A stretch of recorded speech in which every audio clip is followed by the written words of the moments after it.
What's up, everybody? Welcome to the Worm Wednesday. This week we're going to do something different. Instead of doing the Vermi bag update like we always do, nothing really changes with that.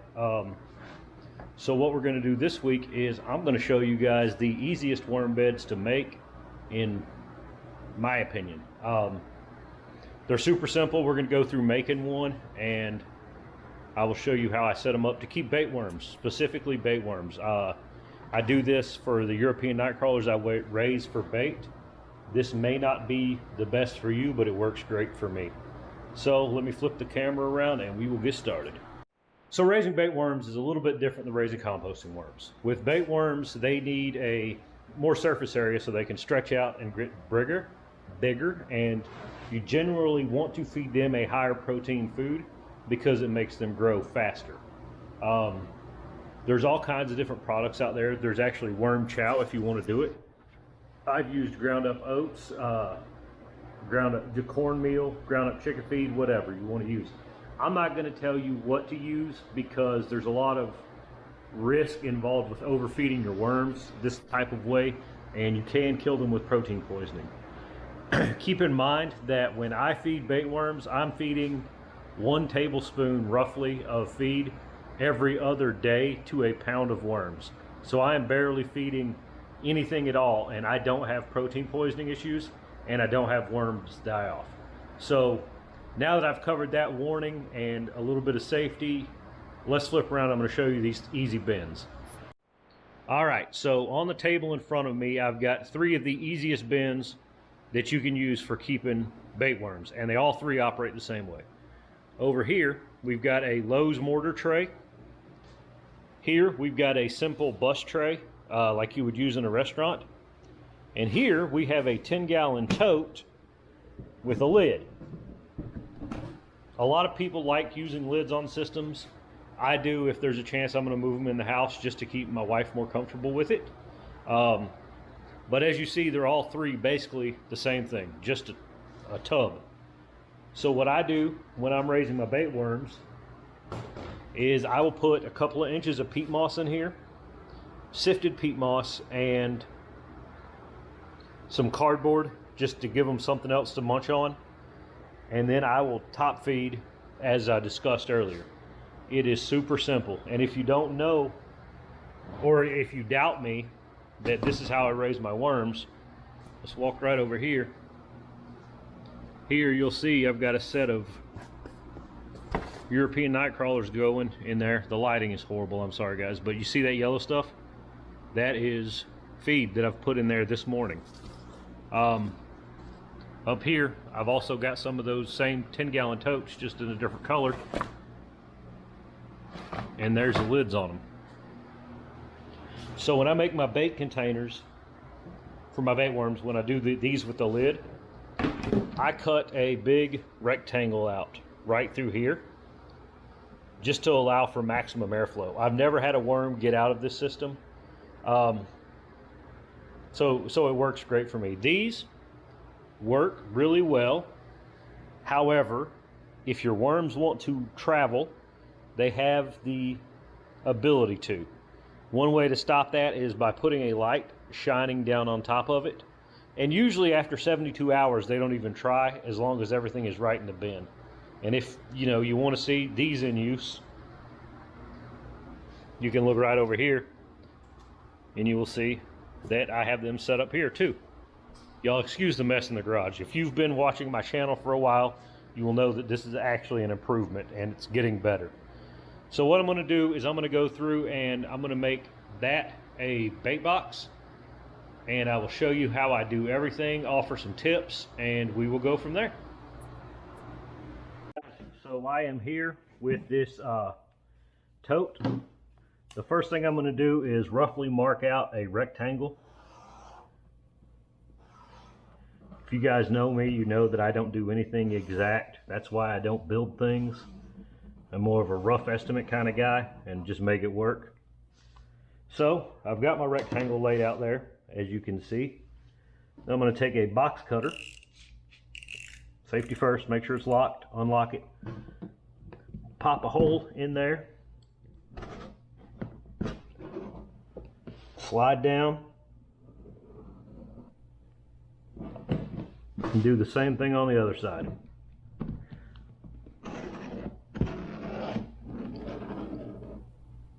As you can see, my lines aren't straight. And I don't care. We're raising worms here, people, not rocket science. They're not rocket surgery. It doesn't have to be exact.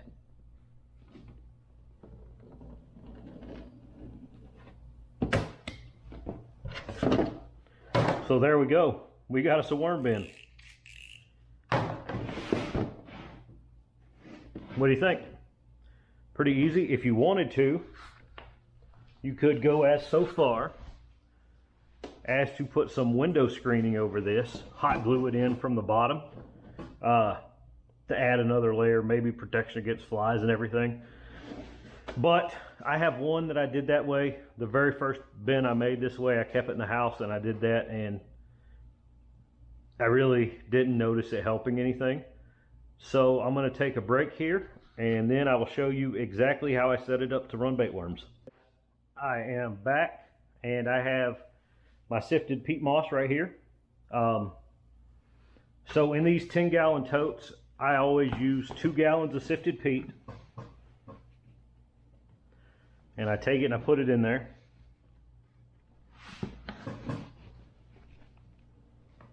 So there's 2 gallons of peat. And, hold on, I gotta pop the garage. Okay, so outside, I always keep a couple 5-gallon buckets for collecting rainwater, because I try not to use tap water in my worm bins. So I take 1 gallon of rainwater into the house, well, into the garage, and I dump it in the 2 gallons of screened peat moss. And the last, there's 2 more things I always put in here, and I don't know if it's needed, but I always do it. This is garden lime. I take a handful of garden lime and dump it in there. Literally a handful. It doesn't have to be exact measured. Then the last thing that I put in is wet cardboard. So I take this cardboard, I wring it out pretty good with my hands and just put it in there. I don't know if this is 100% necessary or not, but I've noticed that if I don't do this, the worms can start to get a little aggravated with me only feeding them every other day, every 3 days. So I take a couple handfuls of cardboard, do that, and then make sure this is all on camera, right? Yep.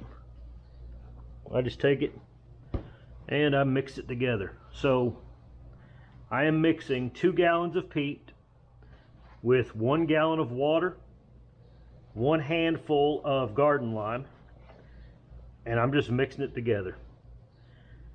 This will take a couple of minutes to do, not a big deal. I am not sure the camera's in the right place here, so I'm gonna look at my phone again. Yeah, we should be good. So there's a secret trick to mixing this peat that I found. If you will pick it up and just squeeze it like this, it'll soak up this water a lot faster. Instead of having to wait for the peat to absorb it, you can kind of speed up the process by doing this. So I'm gonna do this real quick, guys, and then we'll go over the rest of this process.